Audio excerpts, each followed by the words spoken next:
안녕하십니까, 삐뚤칠판입니다. 저번 동영상, 저번 강의를 보시면 아시다시피 이제 저희는 지난번에 구석기부터 철기를 다뤘죠. 근데 너무 많은 범위를 다루다 보니까 이제 범위가 너무 넓어져서 분량도 같이 길어졌거든요. 무려 18분이나 됩니다. 그래서 이번에 이제 분량 좀 축소시킬 계획입니다. 10분에서 15분을 계획했다면 이제 5분에서 12분 정도로 이제 계획하려고 합니다. 그 정도 분량을 만들고 범위도 그에 따라 같이 줄어드는 점 이해 바랍니다. 죄송합니다. 그래서 오늘 저희가 할 내용은 말이죠. 이제 고조선입니다.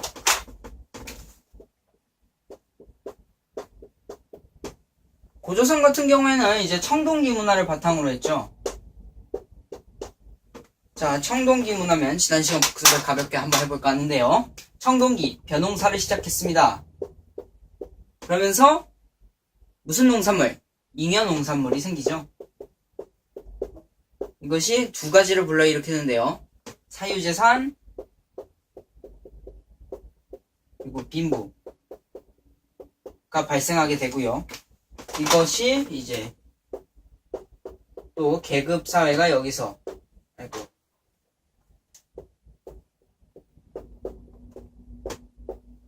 계급사회가 이제 여기서 나오죠.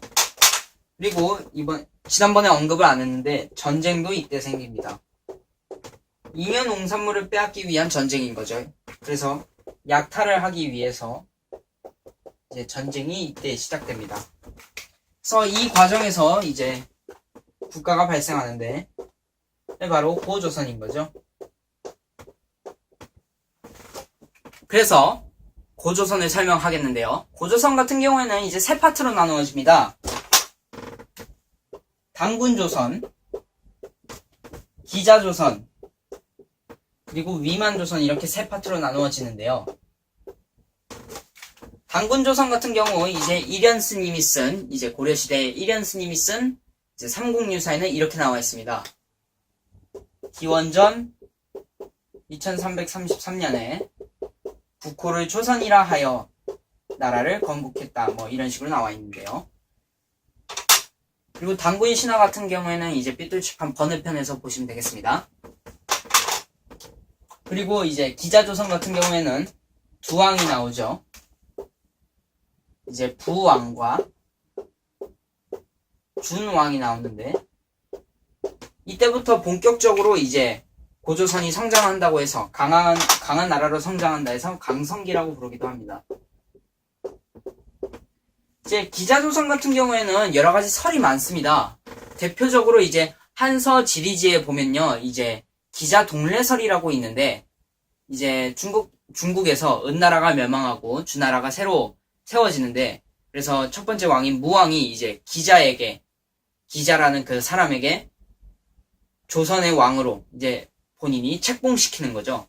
그러면서 이제 중국사라고 만들려고 하는 의도가 있는데 하지만 지금의 증거로 봐서는 중국사라고 또는 우리나라 역사라고 바로 단정 짓기는 어렵습니다. 그리고 이제 마지막으로는 위만조선인데요.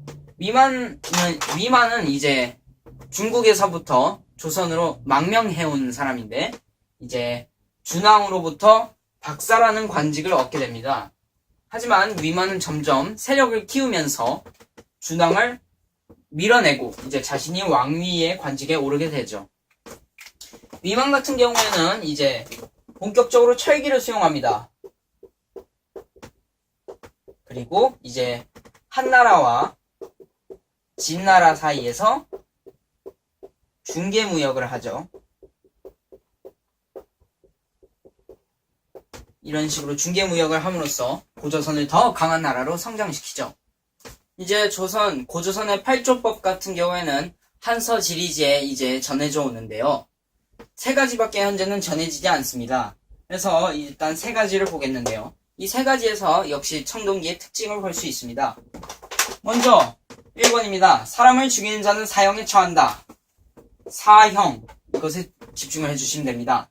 사형에 처한다는 것은 이때 생명을 중시한다는 소리입니다. 그리고 두 번째, 남에게 상처를 입힌 자는 곡물로 갚는다. 이제 여기서는 곡물을 보면 됩니다. 곡물이란 것은 이제 이때가 농경사회라는 것을 알려주고요. 다음에 사유재산이 있다는 걸 또 알려줍니다. 그리고 마지막으로 이제 도둑질을 한 자는 노비로 삼고 용서를 받고자 하면 50만 전의 돈을 내게 한다. 여기서는 이제 노비 그리고 50만 전의 돈을 보면 되는데요. 여기서 노비는 일단 계급 사회가 있다는 걸 알려줍니다. 그리고 50만 전의 돈을 내게 하는 거에서는 화폐 사용,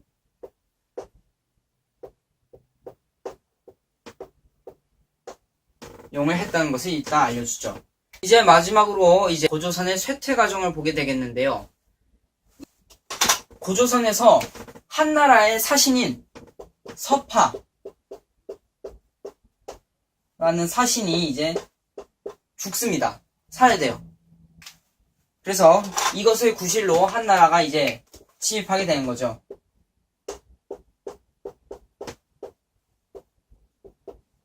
하지만 한나라는 사실 이것뿐만 아니라 중개무역에 대한 불만이 있었어요. 그래가지고 이제 한나라에 이제 무제라는 사람이 이제 침입을 하게 하죠. 무제라는 사람이 이제 한나라가 이제 조선으로 침입을 하게 합니다.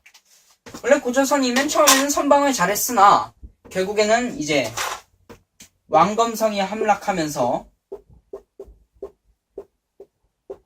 고조선은 이제 한나라가 왕검성을 함락시킨 후 고조선에다가 이제 군현을 설치합니다. 뭐 낭랑이나 뭐 다른 데에다가 군현을 설치함으로써 이제 또 멸망을 하게 되죠.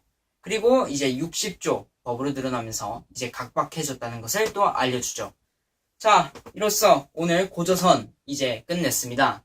하지만 이제 저 같은 경우에 이제 단군 신화에 대해서 더 알고 싶으신 분들은 이제 삐뚤칠판 번외편을 보시면 됩니다. 자, 오늘 수업 여기까지고요. 다음 시간에는 이제 여러 가지 성장에 대해서 하도록 하겠습니다. 여러분, 안녕히 계세요.